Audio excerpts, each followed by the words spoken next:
Welcome to the Vet Dental Show. I'm Brett Beckman, board certified veterinary dentist, and we still have 1 week left for the culmination of our contest to win one of those 3 sets of Luxator elevators that are color coded from Dr. Brett's Pets. So veterinarydentistry.net/podcast is a way to enter, and we will have this bonus episode number 2, and then on episode number 4, which will be next week, we will announce the winners of those. So hope to see you then. Take care.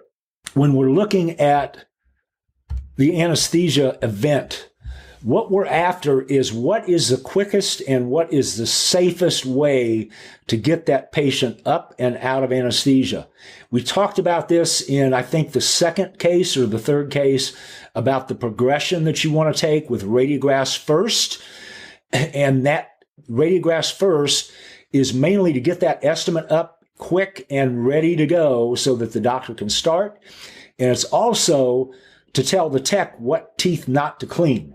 Because if you're doing extractions like they're supposed to be done, periodontal disease or not, periodontal disease requires opening that tissue up, not luxating, for the most part, but opening that tissue up to expose the tooth root, removing the alveolar bone, and then removing all of the tissue that is in there, that is granulation tissue, removing all the debris with your diamond football burr and extracting that tooth root and then cleaning up the bone. We're not putting luxators into an alveolus around a tooth. We're going directly into the area that we just did our mesial and distal moats to. And in some cases, if you're following our recommendations for extracting teeth that we have in our wet labs and we have in our simple and surgical extractions course, my technique teaches to remove the maximum amount of bone possible. And that takes training, and it takes the proper video instruction, which is in that online course. But once you learn that, you realize that most of the time you're not even putting a luxator elevator up into beyond the tooth. You're using the tooth itself, or in some of the newer videos that we're going to have coming out, we don't even use a luxator. We just have all that bone removed, and we use extraction forceps on those tooth roots. We don't even need an elevation at all on a lot of teeth.